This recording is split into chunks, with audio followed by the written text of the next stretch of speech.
Фильмде жасырынып жүрген австралиялық жас Дженнифер бейнеленген. Күтуші болып жұмыс істеп жүргенде, ол Дэвис мырзамен бетпе-бет келеді. Ол оның шынайы болмысын ашады. Ол полиция шақырамын деп қорқытады. Және қамауға алынудан қорқып, Дженнифер ер адамды мылтықпен ұрып, үйден қашып кетеді. Бізді Дуглас Уэст пен оның ұлы Курт Уэстпен де таныстырады. Олардың қарым-қатынасы қиын. Балаға жақындауға тырысқанда, Дуглас оны өзімен бірге Нидерландыдағы әйгілі жел диірмендеріне экскурсияға апаруды шешеді. Осы уақытта біз бұрынғы бастығы Серхиоға жұмысқа орналасуға тырысып жатқан жұмыссыз фотограф Рубиді кездестіреміз. Ер адам жел диірмендерінің суреттерін алғысы келетінін айтып, одан осы жұмысты орындауын өтінеді. Дженнифер қаладан кеткісі келіп, полиция қызметкерлерінің келе жатқанын байқап, сол жерден тез кетіп қалады. Ол қашып бара жатқанда Виндмилл туристік автобусын байқайды. Дженнифер автобусқа келеді. Бірақ гид оны тоқтатып, билетті көрсетуді сұрайды. Ол оны іздеп жүргенде кейіп танытады. Бірақ ер адам оны бәрібір кіргізуді шешеді. Ол бортқа отырар алдында гид біртүрлі ескерту жасап,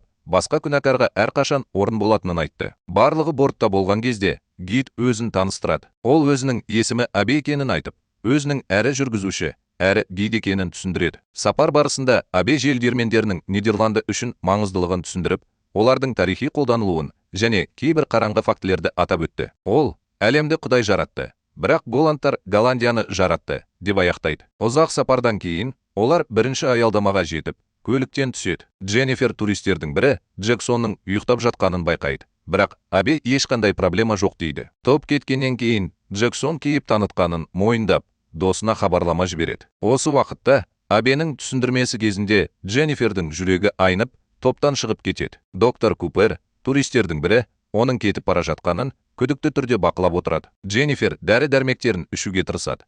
Бірақ оның таусылғанын түсінеді, және бұл оны алаңдатады. Оны Дуглас тоқтатып, ұлымен бірге суретке түсуін өтінеді. Алайда Дженнифер оны елемей кетіп қалады. Ал Руби оның орнына суретке түсуді ұсынады. Осыған қарамастан, Дугластың назары ауып, Куртты елемей, баланы мұңайтып қалдырады. Автобусқа қайтып бара жатқанда, Дженнифер Джексонның телефонға жауап беріп жатқанын көріп, оған қатты қараған кезде шошып кетеді. Ол дәрі құтысын тастады. Купер оны алып, өзіне қайтарды. Дженнифер оның салған суретін байқап, оны суретші деп атайды. Бірақ Купер 1 жыл демалыста екенін айтып, оны жоққа шығарады. Содан кейін оның сапарға шығуына не түрткі болғанын сұрайды. Мен өте қуаныштымын. Дженнифер өзінің австралиялық екенін айтты. Және ол әлемді кезіп жүру, ол үшін әдеттегі нәрсе екенін айтады. Ол тыңдайды, бірақ ыңғайсыз әрекет етеді және үндемейді. Содан кейін Абе келесі маршруттың басталғанын жариялап, оның ұзаққа созылатынын ескертеді. Дженнифер демалуға бел буып, ақыры оған қатыгездікпен шабуыл жасаған адамды есіне алады. Ол қатты қорқып, оянады және бәрі оған қарап тұрғанын түсінеді. Сосын жолда сол адамды көріп, жүргізушіге көлікті тоқтат деп айғайлайды. Ол оны басқа біреу көрді ме деп сұрағанда, болған оқиғадан бәрі абдырап қалады. Қызыққан Дженнифер көліктен түсіп, оны іздеуге бел буады. Алайда ол ешкімді таппай, алыстан біртүрлі жел диірменін байқайды. Ашуланған Абе оған қайтып келуді бұйырады. Ал жас келіншек оны орындайды. Алайда олар сапарды жалғастыруға тырысқанда, көліктің қозғалтқышы жұмыс істеуден бас тартады. Абе жолаушылардың наразылығын байқап, олардан сабыр сақтауларын сұрайды. Түнде ол Дуглас келіп, оны қорқытқанда автобусты жөндеуге тырысады. Дуглас көмекке шақыру керек дейді. Бірақ Абе бұл аймақта көмек жоқ деп мәлімдейді. Ашуланған Дуглас оларға бірдеңе істеу керек екенін айтады. Ал гид көмек сұрауға келіседі. Олар көлікке қайтып келе жатқанда, оларды алыстан жұмбақ біреу бақылап тұрды. Абе жолаушыларға бұл сапарда жолы болмағанын, бірақ үрейленуге ешқандай себеп жоқ екенін айтады. Ол көмек күтетіндерін айтады. Ал Купер бұл адамның кәсібилігіне күмән келтіреді. Дуглас біреуде белгі бар ма деп сұрайды. Бірақ бәрі жоқ дейді. Джексон ашуланып, межелі жерге жету керек екенін айтады және олар ауылдың жанынан өтіп бара жатқанын айтып, сол жерден көмек сұрауды ұсынады. Руби жақынырақ нәрсе іздеген дұрыс болар еді дейді. Дженнифер жолдағы жел диірмені туралы айтып, онымен бірге жүруді ұсынады. Өйткені ол жағдайға жауапкершілікті сезінеді. Джексон бұл жақсы идея екенін айтып, онымен бірге жүруді шешеді. Қорыққан Абе оларды тоқтатуға тырысады. Бірақ Джексон ол жерде қалмайтынын айтады. Кетер алдында Дуглас Дженниферге пальтосын береді, ал Абе оған фонар береді. Олар кеткеннен кейін Купер картасымен Абеге жақындап, олардың қайда екенін сұрайды. Гид олардың қайда екенін көрсетеді. Бірақ Купер мұның мағынасы жоқ екенін айтып, картада тарихи орындар бейнеленгенін және жел диірмені жоқ екенін түсіндіреді. Абе ештеңені түсінбейді. Ал Купер Дженнифердің не көргені туралы сұрағанда талап етеді. Осы уақытта Дженнифер мен Джек көмек іздеп орманды аралап жүр. Саяхат кезінде Дженнифер оның жел диірмендеріне қызығатын адамға ұқсамайтынын байқады. Джек мұны растап, өзінің теңіз жаяу әскері екенін айтып, бөлімшесіне қосылмас бұрын үзіліс жасағанын айтты. Олар сөйлесіп жатқанда, оларды орақпен қаруланған біреу бақылап тұр. Бұл сәтті алыстан шыққан шу үзіп, Дженнифер бірдеңені көргенін айтады. Бірақ Джек бұл жай ғана көлеңке екенін айтып, қозғала береді. Джексон серуендеп келе жатып, жезөкшенің аяқ киімін тауып алады. Содан кейін флешбек оны бұрынғы жағдайда қыздың оған шабуыл жасағанын және ол әрекет етіп, ақыры оны өлтіргенін көрсетеді. Қазіргі уақытқа оралсақ, ол не болып жатқанын түсінбейді. Содан кейін оған аяусыз шабуыл жасалып, аяғы кесіліп тасталады. Ал Дженнифер не болып жатқанын көріп, шошып кетеді. Үрейленген Дженнифер біреудің орақпен келе жатқанын байқайды. Джексон оған жүгір деп айғайлап, көп ұзамай оны өлтіреді. Дженнифер шарасыздықтан автобусқа қайта оралып, ер адамның Джекке қиғаш шабуыл жасағанын көргенін, бірақ оның бетін көрмегенін айтады. Қалғандары не болып жатқанын түсіне алмай, Руби Дженниферді тыныштандыруға тырысады. Доктор Купер өзін дәрігермін деп атайды және Дугласқа бос антипсихотикалық бөтелке тапқанын айтады. Ол Дженниферге сұрақ қояды. Себебі ол дәрі қабылдауды тоқтатқандықтан, оның белгілері болуы мүмкін деп болжайды. Ол бұл айыптауларға қобалжиды. Бірақ ол тынышталып, үлгерді және топ одан Джек туралы қайтадан сұрай бастады. Ол сөйлемекші болған кезде, Дженнифер алыстан кісі өлтірушіні байқап, қалғандарына ескертеді. Кенет автобустың терезесіне қарға соғылып, көлік өзен жағасына аударылып қалды. Туристер тез шығып кетеді. Ал дүрбелең кезінде Дженнифер өзін құтқару үшін Куртты итеріп жібереді. Автобус ақыры өзенге батып кетеді. Ал Дуглас Курттың қолын жарақаттағанын түсінеді. Ол мұның бәрін Дженниферге кінәлайды. Бірақ ол бұл қажет деп санайды. Ол көмектесуге тырысады. Бірақ Дуглас оны итеріп жіберіп, бұл оның кінәсі екенін айтады. Руби Куперден баланы емдеуін сұрайды. Және ол бұл үшін бірдеңе табу керек екенін айтады. Дуглас олардың барлығына жел диірменіне баруды ұсынады. Бірақ Дженнифер бұл қауіпті екенін ескертеді. Өйткені ол жерде өлтіруші болуы мүмкін. Осы кезде Купер Дугласқа жақындап, оған қарауды ұсынады. Руби дауды тоқтатып, жағдайды өзі шешетінін айтады. Ал топ өз жолын жалғастыруда. Жолда келе жатып, Такаши бұтаның арасынан итін байқап, топтан бөлініп, оның соңынан еруге бел буады. Қалғандары жол бойында саятшылықты тауып алады. Ал Абе оларға сол жерде тұруды ұсынады. Ол көмекке шақыру үшін жел диірменіне баратынын айтып, сол жерден кетіп қалады. Олар кабинаға кіреді. Ал Курт бұл жерді ұнатпайтынын айтып, өзін жайсыз сезінеді. Руби қоршаған орта туралы сұрақтар қояды. Ал Дуглас бұл ескі шіркеу болуы мүмкін деп болжайды. Дженнифер ескі радионы тауып алып, сол жердің әсерін сезіне бастайды. Дуглас шақпақ сұраған кезде қалыпты жағдайға оралады. Руби шүберек тауып үлгерді, бірақ Купер де біртүрлі әрекет ете бастады. Дженнифер Дугластың от жағып жатқанын көріп тұрғанда, кенеттен Абе пайда болып, ол жерде ешкім жоқ және бәрі жабық екенін айтып, осы сәтті үзді. Дуглас ашуланып, енді не істейтіндерін сұрайды. Бірақ Купер оған ешқандай қауіп жоқ екенін айтып, оны тыныштандырады. Руби күн шыққанша күтуді ұсынады. Бірақ Дуглас олар Джекті тастап кете алмайтынын айтады. Дәл осы кезде Дженнифер Такашидің жоғалып кеткенін байқап, топ алаңдай бастайды. Такаши итін іздеуді жалғастыруда. Ақыры оны марқұм әжесіне тиесілі мүгедектер арбасының жанынан тауып алады. Ол келіп, орындыққа қолын тигізіп, кешірім сұрайды. Кенеттен ауыр қадамдар естіледі. Бірақ Такаши оның жазасын қабылдау арқылы ешқандай әрекет жасамайды. Кабинада топ дауды жалғастыруда. Курт олардың сөзін бөлгенше, олар бір-бірін кінәлайды. Купер өзінің дұрыс айтқанын айтып, Такашиді іздеу керек пе деп сұрайды. Руби екі адамның жоғалып кеткенін және бір түрлі нәрсе болып жатқанын айтып, бұл жерден кетуден бас тартады. Дуглас ашуланып кетіп бара жатқан Дженниферді тағы да кінәлайды. Абе бақсылық жасағаны және шайтанмен келісімі үшін сотталған диірменшінің оқиғасын ашатын ескі құжаттарды тауып алады. Купер құжаттарды оқуды сұрайды және бұл диірменші Хендрик туралы жергілікті аңыз екенін айтады. Дженнифер бұл не туралы екенін сұрайды және ол диірменшінің шайтанмен келісім жасасқанын түсіндіре бастайды. Купердің айтуынша, бұл диірменді желсіз жұмыс істеп, оны байыту үшін жасалған. Алайда ауыл тұрғындары оны тауып алып, өз диірменінің ішінде өртеп жіберген. Абенің айтуынша, бұл бұрынғы диірмен болуы мүмкін емес.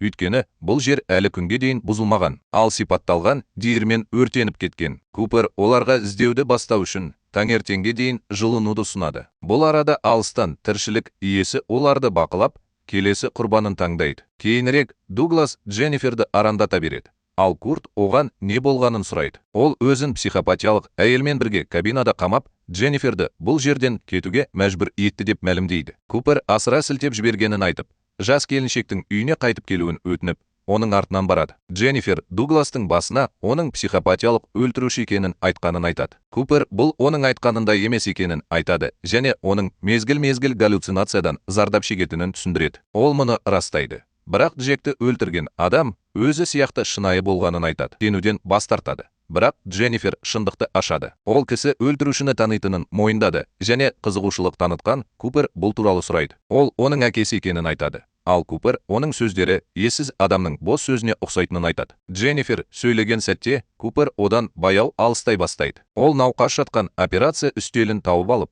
оны танып жатқан кезде оған жақындайды. Кенет ол орнынан тұрып, Купер бұл оның кінәсі емес деп үрейленді. Дженнифер оның өзімен сөйлескенін, бірақ ешкімді көрмегенін және кенеттен оған шабуыл жасалып, өлтірілгенін көреді. Нысан оған ашылады және ол айқайлағалы жатқанда Такаши келіп, оны тоқтатады. Содан кейін Купер өзінің қылмысы үшін ақталғанын айтады. Ал екеуі қашып кетеді. Екеуі шошып қайтып келеді. Ал Дженнифер бұл жерден кету керек екенін тағы да талап етеді. Ол темір таяқшаны ұстап алады. Ал Руби не болғанын және Купердің қайда екенін сұрайды. Дженнифер Джекті өлтірген адамның қайта пайда болғанын түсіндіреді. Және ол Куперді өлтірді. Ол темір таяқшаны көтергенде, Дуглас ол адамға не істегенін сұрай бастады. Дженниферге жан-жақтан қысым жасалып, ақыры өткенді көріп, көзіне жас алып, оны ренжітпеуін өтініп, барлығын абдырап қалды. Дуглас Абеге арқан әкеліп, оны байлап қоюды бұйырады. Оны байлап қой. Олар жақындап, оны ұстап үлгереді. Осы кезде Такаши түсіндіре бастайды. Ал Руби барлығынан мұқият тыңдауды сұрайды. Такашидің айтуынша, ол бұрын жан түршігерлік әрекет жасаған, бірақ шын өкінішпен кешірім сұраған. Руби оның сөздерін топқа аударады. Өйткені ол басқа тілде сөйлейді. Ол үшін жазаны қабылдау құтқарылуға жетудің жалғыз жолы болды. Руби Дженнифердің айтқаны дұрыс шығар дейді. Бірақ Дуглас ашулана бастайды және оның жай ғана жынды екенін айтады. Содан кейін Абе Купердің диірменші туралы барлық оқиғаны айтып бермегенін айтады және ол бастайды. Ол түсіндіре бастайды. Оның айтуынша, Ібіліс Хендрикстің қызметтерін жақсы көргені сонша, ол оны тозақ қақпасының күзетшісіне айналдырды. Дуглас одан тоқтауын сұрайды. Бірақ Абе аңыздың шындыққа айналып бара жатқанын айтып, талап етеді. Осы уақытта жаратылыс Купердің денесін көтеріп, оның қанын бүкіл бөлмеге шашады. Қан отынның бір түрі ретінде қызмет етеді және жел диірменін қайта іске қосады. Кейінірек Дженнифер оянады. Өйткені радио өздігінен қосылып, оны өшіруге тура келеді. Бұрылып қараса, ол жарқыраған жарықты байқап, не болып жатқанын анықтауға бел буып, бұрын тұрған жерінен ескі трейлерді тауып алады. Өмір сүру үшін қызығып, сол жерге кіріп, әкесінің ұйықтап жатқанын көреді. Тез арада Дженнифер ағасының бөлмесіне барып, оны сол жерден алып, қауіпсіз жерге қояды. Содан кейін ол тіркемені өртеп, әкесін ішке қамап тастайды. Алайда ол кеткенде ағасының жоғалып кеткенін түсінеді. Көп ұзамай ол оның айқайын естіп, оны құтқаруға тырысады. Бірақ жалын күшейе бастайды. Дженнифер айқайлап оянады. Ал Руби бұл жай ғана қорқынышты түс екенін айтып, оны тыныштандыруға тырысады. Ол не болғанын түсіндіреді. Бірақ сол кезде жұмыс істеп тұрған жел диірменін байқап, қалғандарына ескертеді. Дуглас мұны байқап, ол жерде біреу бар деп ойлап, қуанып, Абеді өзімен бірге жүруге шақырады. Басқа амалы қалмаған Абе онымен бірге баруға бел буады.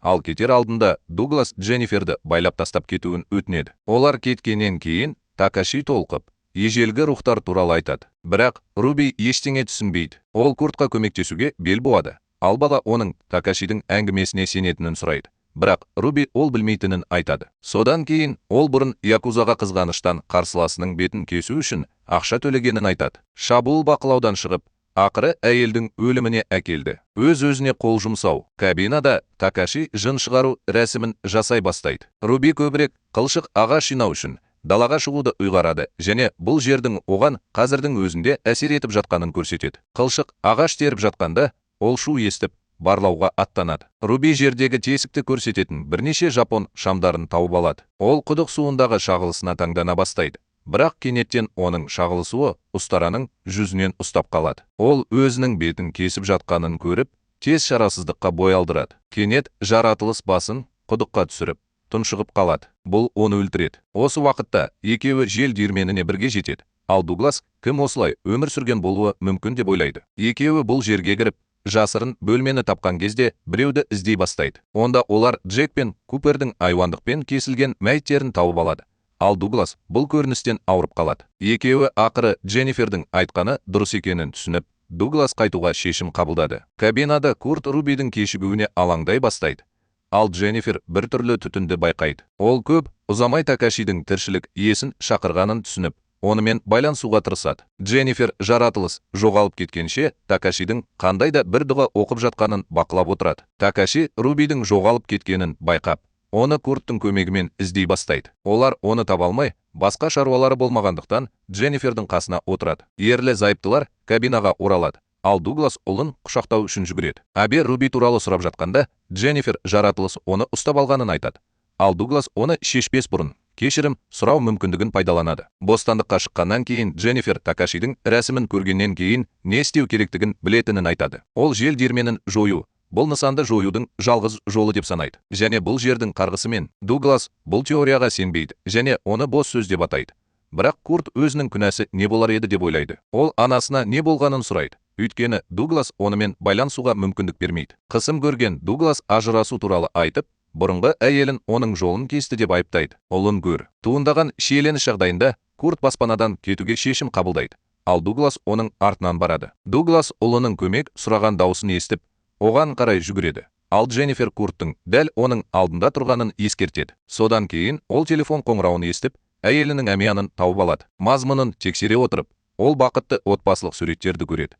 Бірақ көп ұзамай ол өз әйелін өлтірген сәттің кадрларын көреді.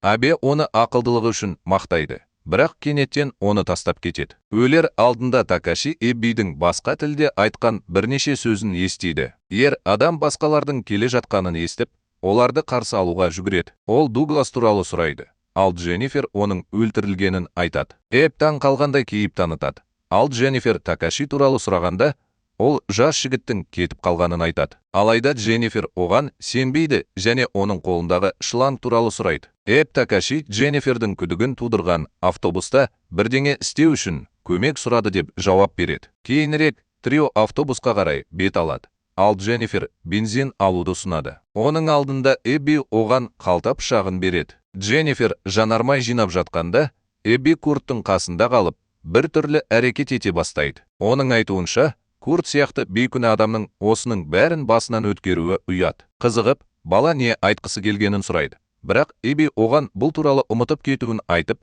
кетіп қалады. Курт шошып кетті. Бензин жинап болған соң, үшеуі жел диірменіне қарай бет алады. Жолда Дженнифер одан қашып құтыла алмайтынын айтқан дауысты естиді. Жел диірменіне келгеннен кейін Дженнифер Эбенмен бірге сол жерге кіруді шешеді және Курттан сыртта күзетте қалуын өтінеді. Мекеменің ішінде Эбен Дженнифермен бетпе-бет келіп, оның күнәларын осылайша тазарта алатынына шынымен сенетінін сұрайды. Ол бұл пікірді елемей, бензин құюды жалғастыруда, ал Эбен жай ғана қарап отыр. Сыртта Курт күзетте қалады, бірақ айналадағы шуды ести бастайды. Оның қасында бол, жел диірменінің дөңгелегіне қарап, ақыры ұйықтап қалады да, диірменші пайда болады. Дәл осы кезде Дженнифер шатырдан жарқыраған жарықтың түсіп жатқанын байқап, мәселені шешуге бел буады. Алайда жаратылыс қайта пайда болып, оны төмен қарай тартып, оны естуге мәжбүр етеді. Оның басынан ұр. Дженнифер Абеден көмек сұрайды, бірақ ол оның жаны қазір қожайынына тиесілі екенін айтады. Дүрбелең кезінде Дженнифер оттықты тастайды. Курт оянып, Дженниферді сүйреп апарып жатқанын көреді.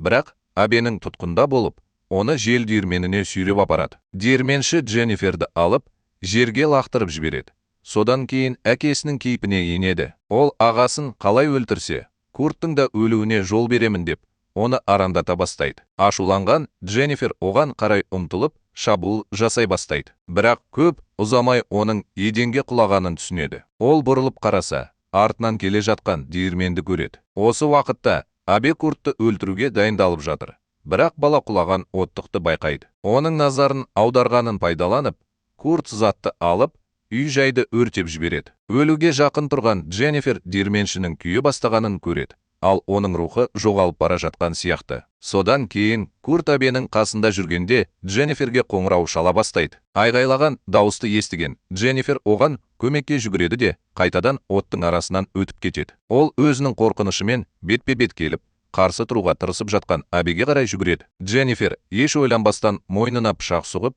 Куртпен бірге диірменнен қашып кетеді. Бала бірнеше сәтке есінен танып қалады, бірақ көп ұзамай есін жияды және екеуі де жеңдік деп сенеді. Алайда Курттың диірменшінің әлі тірі екенін түсінген кездегі көрінісі өзгереді. Жаратылыс оның ешқашан бітпейтінін айтып, жақындап келеді және Дженниферді Курттың көзінше айуандықпен өлтіреді. Содан кейін диірменші оның денесін жанып жатқан диірменге сүйреп апарады, ал Курт шарасыздықтан айқайлайды. Соңғы көріністе әбе пайда болады. Ол диірменге жаңа туристерді әкеліп, бұрынғыдай сөйлемді қайталайды. Басқа күнәкарға әрқашан орын бар.